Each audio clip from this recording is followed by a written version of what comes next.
Uulitin ko po, di sila kasal sa Pilipinas dahil may asawa na si Pia. Fernando ang apelyido nun. In short, kabit si Kiko sa papel.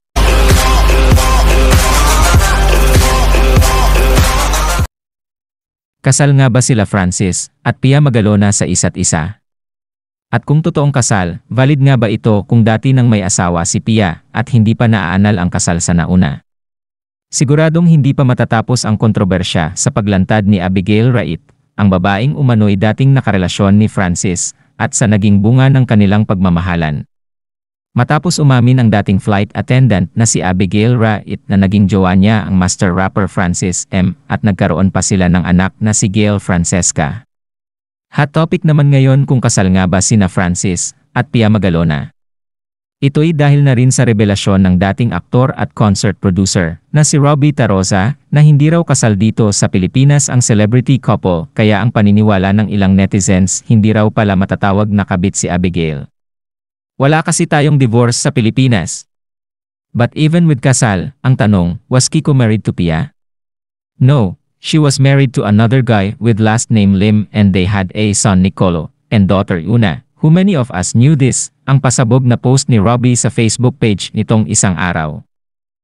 So for all you judgmental people that did not know the real story, Francis and Pia were already separated before he got into this amazing relationship. He deserved to experience real love at least once in his lifetime. I knew them both, Pia and Francis, anya pa. Matapos isiwalat ni Robbie Tarosa na hindi kasal sina Francis Magalona at Pia Arroyo sa Pilipinas dahil married pa ang babae sa dating asawa. Kumalat naman ngayon ang wedding photo ng dalawa noong 80s na ipinost ng dating publicist ni Francis na si Pilar Mateo. Ayon kay Pilar, nangyari ang kasal sa Hong Kong. Naka-upload ito sa kanyang Facebook noong 2015. Wedding in Hong Kong of Francis Magalona and Pia, sabi niya sa caption. 1980 to be exact, right after graduating from UST AB Journalism. Kaya 1980 pa lang nag-PPR na ako sa Analiza, sabi pa ni Pilar sa comment section. Samantala, sa gitna ng pagkalat ng old photos ni Pia at Francis, hati pa rin ang reaksyon ng publiko. May mga nagtanong pa kung valid ba sa Pilipinas ang kasal nila sa Hong Kong. Dahil matatandaan na may nauna ng asawa si Pia at mayroon pa siyang 2 anak dito. At hindi rin sigurado kung naanal na ba ang kasal nito dating asawa bago nagpakasal ulit kay Francis.